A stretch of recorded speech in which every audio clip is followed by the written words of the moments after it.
पहले ऐसा हुआ करता था कि सबकी गायें जैसे चराए तो सब लोग अन्न आदि जो है उसके घर भिजवा देते थे और गायें छोड़ देते थे। वो ग्वाला ही कहा जाता था।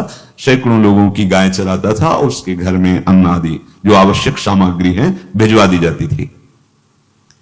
ना तो एक अक्षर वो पढ़ा लिखा था और ना कभी उसने भगवान का नाम या कोई चर्चा सुनी थी। उसके कोई परमार्थ से संबंध ही नहीं था। बस गाय चराते थे, जंगल में रहते थे, पत्नी भोजन पहुंचा देती थी और परिवार चलाने के लिए गांव के लोग दे देते थे अन्न, क्योंकि सबकी गाय चराते थे। ना तो उसको किसी धर्म का ज्ञान था ना किसी साधना का ज्ञान था। एक दिन देखा जंगल से एक मंडली जा रही संतों के, ओ श्री राम जय राम जय जय राम, श्री राम जय राम, ऐसे कीर्तन। संत जन पहले मंडली बना के चलते थे तो नाम कीर्तन पद कीर्तन ऐसे। उसको बड़ा आनंद आया। उसको लगा कि इतने झूम झूम कर संत जन गा रहे हैं, किसी से बात नहीं की, पकड़ लिया। अब पूरा तो नहीं, बस उतना राम राम राम राम ऐसे करने लगा। देखो कई बार कहा है यदि आप बिना गुरु मंत्र के भी नाम जप करेंगे तो नाम जप आपको गुरु तक पहुंचा देगा, क्योंकि गुरु प्रदत्त नाम भगवत साक्षात्कार कराता है।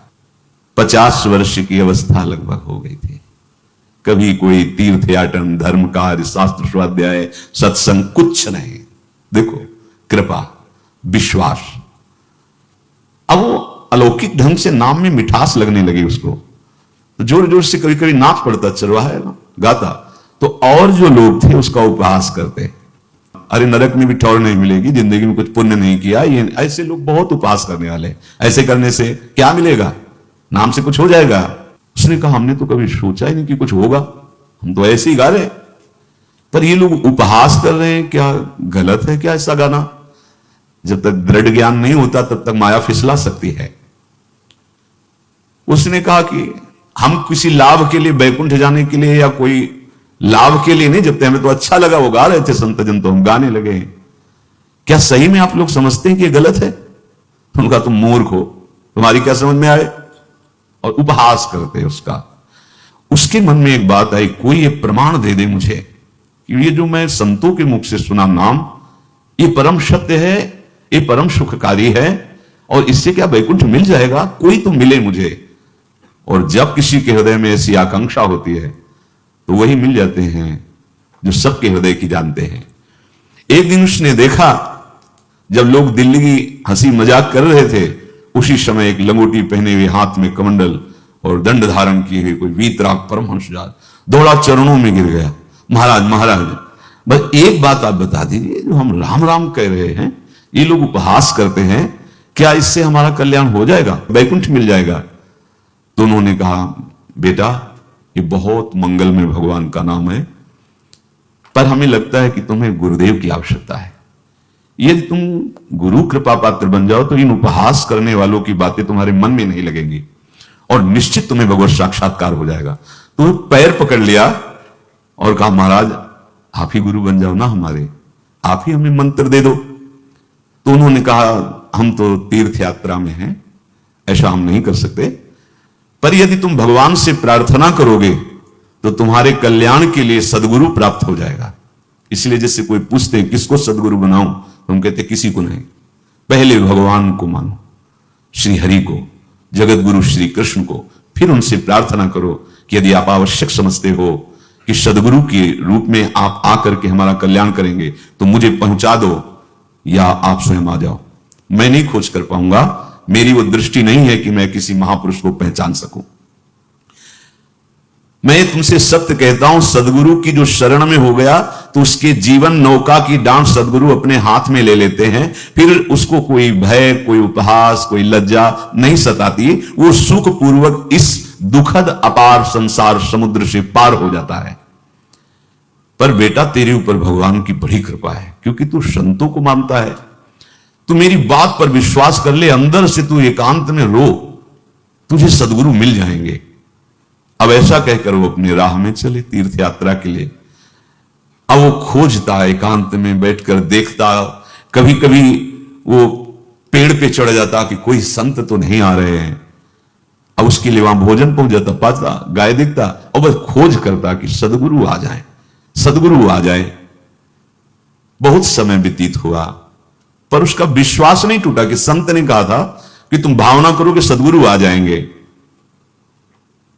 भगवान सदगुरु बनकर के आ गए, वही है सदगुरु।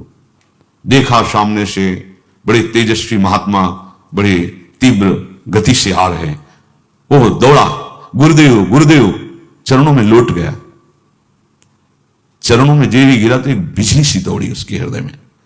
अब बात बन गई, गुरु मिल गए, वो खड़े हो गए। देखते ही सात्विक भाव उत्पन्न हो रहा है, आंसू निकलने लगे। देखते ही मन में आया कि जो संत कह रहे थे सदगुरु मिल जाएंगे, यही हमारे सदगुरु हैं। हृदय में उत्साह, आतुर आवाज, प्रभु मुझे भवसागर से पार करने वाला गुरुमंत्र दे दो। ऐसे थोड़ी दीक्षा दी जाती कि गली चलते दी जाए, दूंगा। जा पहले स्नान करके आ, फिर एकांत स्थान में बैठेंगे, फिर तेरे को उपदेश देंगे। बोला महाराज मैं जंगली आदमी हूं, गाय चराता हूं, हमारा घर बार से कोई आना जाना नहीं, यही भोजन आ जाता है। संत ने कहा अच्छा स्नान करो। स्नान करके आए, एक पेड़ के नीचे, भाई मैं तुझे कुछ नियम दूंगा, कुछ शर्त। तो महाराज गंवार आदमी है, ना हम आपका कोई नियम पालन कर पाएंगे, ना कोई व्रत पालन कर पाएंगे, ना कोई साधना कर पाएंगे। आप देख लो हमारी हालत, 50 साल का हूं, पढ़ा लिखा बिल्कुल नहीं, कोई धर्म कर्म नहीं जानता, गाय चराता हूं।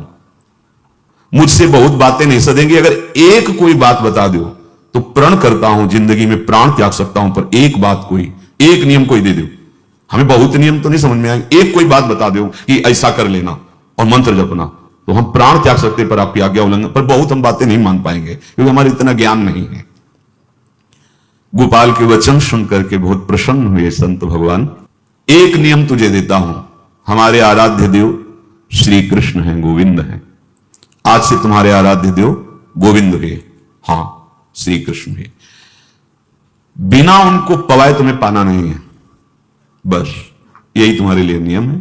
तुम्हारे पास जो आवे, सूखी रोटी, दूध, छाछ, जो भी, बिना उनको पवाए पाना नहीं है। सीधा सरल आदमी। गुरुदेव प्राण चाहे चले जाएं, बिना उनको पवाए आज के बाद कभी जिह्वा पे कुछ नहीं जाएगा। ऐसा गुरुजन आदेश करते हैं वैष्णव मार्ग के पथिकों को कि जल भी बिना अर्पित किए मत पियो। अगर आप बिना अर्पित किए पीते हैं तो आपकी बुद्धि में इष्ट देव के प्रति ममत्व नहीं आ पाएगा, नहीं आ पाएगा। अब तो गोपाल नाच पड़ा कि गुरु मिल गए, गुरुमंत्र मिल गए और इष्ट का पहचान मिल गई। उसी समय घर से भोजन आया, वही कभी चटनी रोटी, ऐसे ही बैठा एकांत वृक्ष के नीचे, आओ गोविंद भोग पाओ। अब गोपाल विचार में लगा कि आ तो रहे हैं ही नहीं, और गुरुजी ने कहा बिना पवाए पाना नहीं। पूरा दिन व्यतीत हो गया।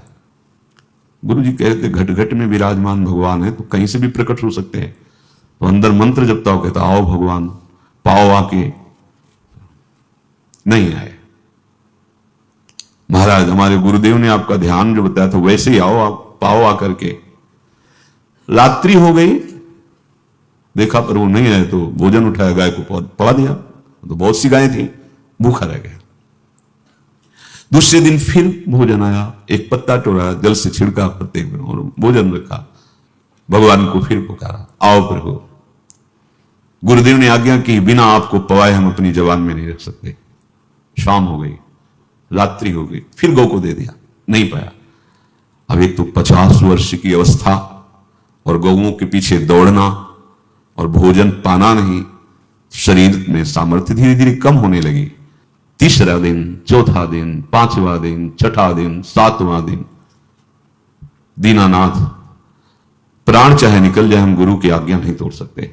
अगर आप नहीं आएंगे तो भूखों मर जाऊंगा। पर हम ये बात देखो, ये बात चरवाहा है, कोई साधना पूर्व की नहीं। गौ सेवा के प्रताप से उससे संतों में प्रीति हो गई, नाम की कृपा से, गुरु की कृपा से नामी की प्राप्ति की चाह। ऐसे कई दिन व्यतीत होते गए, अस्थि मात्र हो रहे शरीरा। पूछते कि क्या बात है, भोजन तो हम रोज लाते हैं, आप रोज लेते हैं, क्या पाते नहीं? आपका विषय नहीं। शिक्षा मिलती है, अपने गुरु उपदिष्ट साधन को किसी से बताना नहीं चाहिए। गुरु उपदिष्ट साधन जब तक सिद्धावस्था ना पहुंच जाए तब तक गुप्त रखा जाता है। जो जैसे आप सत्संग सुन रहे हो, इसमें कोई वचन आपको लगा, पकड़ लिया, अब वो जीवन में तभी बोलना है जब उसका प्रभाव हमारे जीवन में आ जाए। नहीं, ऐसे नहीं बोलना, नहीं तो निकल जाएगा। और अगर रोक लिया तो मंथन करेगा अंदर और आपको उसमें स्थित कर देगा। एक भी शब्द नहीं बताया कि हमारी गुरु दीक्षा हो गई, गुरुजी ने कहा था पवा के पाना, और इतने दिन हो गए भगवान तो आ नहीं रहे, इसीलिए हम पा नहीं रहे, तो हमारी ये दशा है। देखो, आज का समय ऐसा है कि प्रगट में सब इंद्रियों के पोषण की व्यवस्थाएं भगवान दी, चाहे गृहस्थ हो चाहे विरक्त हो, लेकिन क्या हमारे अंदर निष्ठा है ऐसी?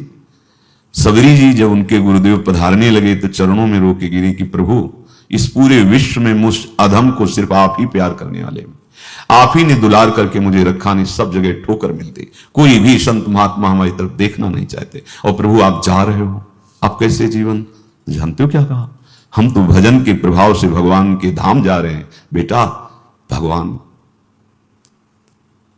स्वयं चलकर तुम्हारे पास आएंगे।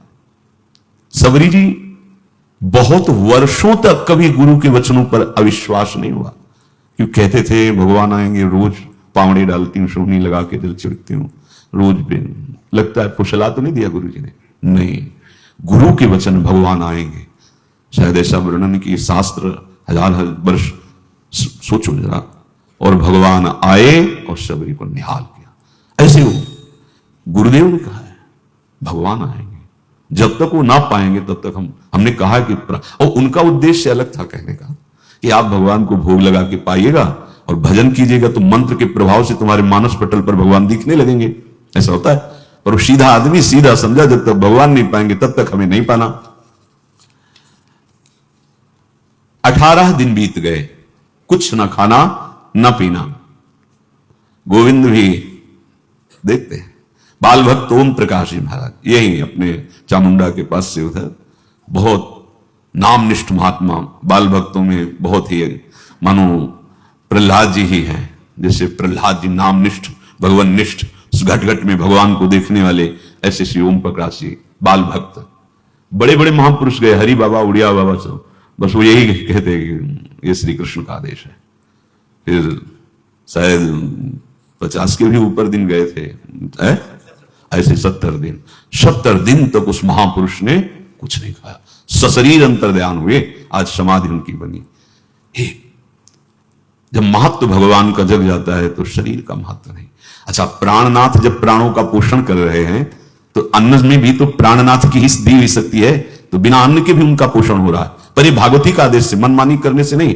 मनमानी करने में फिर मार्ग रुक जाएगा। भगवान आदेश करते हैं अपनी वाणी से, युक्ताहार विहार से, उचित आहार विहार, वो तो भगवद आदेश होता है। 18 दिन बीत गए, 19वें दिन जब भोजन आया, पेट की आंतें सब सिकुड़ गई थी। वैसे 50 वर्ष के थे, आंखें धस गई थी, उठने की ताकत नहीं। पत्नी ने फिर कहा कि आप कुछ तो बताइए कि क्या आपको कोई रोग हो रहा है? आप भोजन नहीं पा रहे, मैं रुक जाऊं यहीं आपकी सेवा के लिए, या आप घर चलिए? कोई उत्तर नहीं, आप जाइए, हम ठीक हैं। ऐसा फिर धीरे से पत्ता लाए, छिड़का, भगवान आओ, पाओ आकर के। शाम हो गई, फिर गाय को दे दिया। विचार कर लिया कि अब मरना ही है, मुझ जैसे अधम के पास भगवान तो आएंगे नहीं, वो तो भगवान है, पर मैं अपने गुरु के वचन नहीं तोड़ सकता, मर चाहे जाऊं। 27 दिन व्यतीत हो गए, एक कवल भी अन्न नहीं पाया। न चलने की शक्ति थी, न पत्ता लाने की शक्ति थी, न जल छिड़कने की शक्ति थी। जिस पात्र में भोजन लाई थी, लेटे ही लेटे खोला और कहा, प्रभु मुझे पता है आप इस शरीर से नहीं मिलोगे, पर आप जान लो मैं अपने गुरु की आज्ञा का उल्लंघन नहीं करूं। ये मतलब जितने महान हुए हैं सब निष्ठाओं में निष्ठावान हुए हैं, अपने लोग फिसड्डी हैं। जरा सा कोई दुख, जरा सा कोई सुख, फिसल जाते हैं। प्राण अनंत जन्मों की बिगड़ी 27 दिन क्या होते हैं? क्या होते हैं 27 दिन? अनंत जन्मों का जमा कूड़ा करकट भगवान साफ कर रहे हैं। यस, जो तन्मयता, गुरु निष्ठा, जो प्राण भूख से व्याकुल, सब भस्म हो रहे हैं पाप अनंत जन्मों के। अनंत जन्मों, जिससे हम सोचे कि भगवान इतने निर्दयी कैसे है? नहीं निर्दयी, आत्मा को कुछ फर्क नहीं पड़ता। और शरीर ने जो किए हैं जन्म जन्मांतरों के, वो निष्ठा के कारण दुख नहीं पहुंचेगा। निष्ठावान को दुख नहीं पहुंचता, वो आपको दिखाई देगा दूर से, उसको दुख नहीं पहुंचता, क्योंकि निष्ठा का कवच है, वो कभी कोई भेद नहीं सकता। किसी भी माया के यंत्र में ताकत नहीं कि निष्ठा को भेद सके, उसी को निष्ठा कहते हैं, नहीं भेद पाई। 27वां दिन है, पति की दशा देख करके कहा, स्वामी अब तो आप कहोगे भी तो मैं नहीं जाऊंगी। अब आपकी दशा, इशारे से कहा आज भर चली जा, क्योंकि उसको लग रहा था आज प्राण निकल जाएंगे। आज भर चली जा, फिर कल से जैसी तेरी आज चली जा। इशारे से बोलने की भी सामर्थ्य नहीं थी। गोपाल के आंसुओं की धारा चल रही, पड़े पड़े धीरे से खोला जो भोग है, और अंतस्थल, आज बोल भी नहीं पा रहे, अंतस्थल से कह रहे प्रभु अब चाहे आके पालो या लिवा जाके पवा देना, देख लो आप, आखिरी है, आके पालो या लिवा जाना और अपने यहां पवाना, क्योंकि हमारे यहां तो पाए नहीं आप। बड़े प्रेम से अंदर से आवाज आई, गोपाल आंख खुली, क्योंकि बोलने की हिम्मत नहीं, ये अंदर से प्रार्थना की थी। गोपाल वो अमृतमय, गुरुदेव ने कहा था कि उनकी वाणी से अमृत बरसता है। एकदम आंख खुला, देखा वही पीतांबर, वैसे मोर मुकुट, वही मुरली, वही करधनी, वैसे नूपुर, वैसे ललित त्रिभंगी। गुरुदेव ने जैसा वर्णन किया था वैसा ही सुंदर रूप गोपाल के सामने प्रभु मुखमंडल की मनोहरता देखकर निहाल हो गए। ए निहाल कर देंगे, थोड़ी पीड़ा सहना सीखो। सहत सहत बाढ़े भगति, ग्रह तन गुरु हितगार, ग्रह तन गुरु हितगार हार अपनी करिमा। सेवक जी कह रहे हैं देखो, ग्रह तन गुरु हितगार हार अपनी कर, तन मन प्राण गुरु वचनों पर न्यौछावर, जो भी सहना पड़े सहूंगा। मिल गए प्रभु, प्रभु दूर नहीं है। प्रिया प्रीतम बहुत कृपालु हैं। मानो करोड़ करोड़ काम की सौंदर्यता को हे करते हुए प्रभु के लावण्य का प्रकाश हो रहा है। मनहारिणी मुरली, जैसे कहा था अधरों में वैसे अधरों में विराजमान। अच्छा, खास बात यह ना कोई गाय देख पा रही, नहीं कोई और चरवाहा देख पा रहा है। ये भगवान, जैसे इस सभा में किसी से बात करें, भगवान किसी से मिले तो पास बैठा व्यक्ति भी नहीं देख पाएगा ना जान पाएगा, क्योंकि प्राकृतिक इंद्रियां, प्राकृतिक शरीर, और वो चिदानंद में, वो तो जिसको दर्शन देंगे तो पहले दृष्टि प्रदान करते हैं। भगवान जिससे मिलते हैं पहले दृष्टि प्रदान करते हैं, तो गुरु रूप से दृष्टि प्रदान। ये जो अंतर में पुकारा ना, वो अंतर दृष्टि खुल गई, सामने देखा। इतना सुंदर विश्व मोहिनी भगवान श्री हरि का ललित त्रिभंगी रूप कि गोपाल की आंखें नहीं टिकी। इतना सुंदर रूप, आंखें भगवान के तेज के आगे बंद हो गई। जब भी बंद हुई तो देखा मानस पटल पर वैसे ही ललित त्रिभंगी। फिर खुला, देखा सामने भगवान मुस्कुराए, सामर्थ्य प्रदान की। देखो अर्जुन के साथी तो खेलते हैं भगवान सखा भाव से, रथाक रहे हैं, लेकिन भगवान का विराट स्वरूप देखने की सामर्थ्य अर्जुन में थी क्या? दिव्य दृष्टि प्रदान की। फिर भी कांप रहे थे अर्जुन जी भगवान की दिव्य दृष्टि संपन्न नेत्रों से उस विराट महिमा को देखकर कांप रहे थे अर्जुन। ये तो माधुर्य रूप प्रभु का है। उसने मानो इशारा किया प्रभु को कि हमारी सामर्थ्य में मैं सकिल कर आ जाऊं, नजदीक आप आ जाओ। आ गए, अपना माथा प्रभु के चरणों में रखा, आंसुओं से भगवान के चरणों का प्रक्षालन कर रहा है। देखो गांव का गाय चराने वाला ग्वारा, जिसको कोई धर्म कर्म का ज्ञान नहीं, कोई भक्ति का ज्ञान नहीं, कोई शास्त्र का ज्ञान नहीं, भगवान ने फिर उसको उठाया और अपने हृदय, ज्यों हृदय से लगाया, हष्ट पुष्ट स्वस्थ सब, अंतर बाहर पूर्ण, कोई पीड़ा नहीं, कोई दुख नहीं, बिल्कुल तेजस्वी स्वरूप। भगवान की स्पर्श की महान सामर्थ्य है। बाली ने बहुत मारा ना सुग्रीव को, तो कर प्रसाद सुग्रीव शरीरा, जे इस पर सारी पीड़ा गई। भगवान अमृत सावी है, भगवान दिव्य चिदानंद भाव देने वाले हैं। अब तो सुरमुनि वांछित प्रभु की छाती से लपटा रहा है। ये ऐसा ना सोचो कि कहानियां हैं, ऐसा नहीं। ये सत्य विषय आप भी प्राप्त कर सकते हैं, इसी के लिए रोज सत्संग होता है। जब वो भगवान से लिपट कर छाती में अश्रु की बूंदे, वो भगवान ये था माम प्रपद्यन्ते, भगवान की अश्रु बूंदों से गोपाल का अभिषेक हो रहा है। मानो सुदामा मिलन हो रहा है जैसे। भगवान को दैन्य बहुत प्रिय है। तभी भाई जी महाराज कहते हैं पद में कि बुद्धिहीन बना दो हे भगवान, हमें बुद्धिहीन बना दो। ये जो बहुत बुद्धि चलती है ना, इसके लिए दौड़ भाग है। नहीं, सीधे प्रभु हमारे हैं, हम प्रभु के हैं। नाम जप आश्रय भगवत प्राप्ति निश्चित। भगवान बोले, प्यारे गोपाल अब तू रो मत, देख मैं तेरे प्रेम में पकी हुई ये जो सूखी रोटियां हैं अभी पाता हूं। और भगवान बैठ गए और उसके घर की जो रोटी थी उसे भी। देखो, मुझे त्रिभुवन का कोई भी भोग प्रसन्न नहीं कर सकता गोपाल, मुझे त्रिभुवन का कोई भोग प्रसन्न नहीं कर सकता। इस बात को समझो। जिनको ये भ्रम हो कि हम अधर्म से कमा के 56 भोग लगा के प्रभु को प्रसन्न कर लेंगे, तो ये बात सुनो। कह रहे मुझे त्रिभुवन का कोई भोग प्रसन्न नहीं कर सकता, मैं ऐसे ही अन्न की चाह रखता हूं।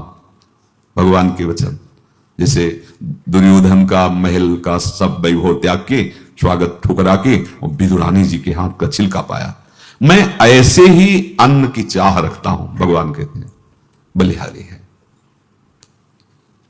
कभी प्यार से एकांत में रो के इनको पवाना सीखो। भले आप इतनी कटोरी में सब्जी 2 रोटी, और अगर दैन्य भाव से कि नाथ कहां आप और कहां, कैसे आपको पवाएगा। जो छवि है ना, उसे पंखा करते जाओ ऐसे बीच बीच में जल पिला, देखो ना। ये था माम प्रपद्यन्ते तास्तते वजम। आप जैसा मानोगे वैसा ही वो व्यवहार करेंगे, पक्का समझ लो।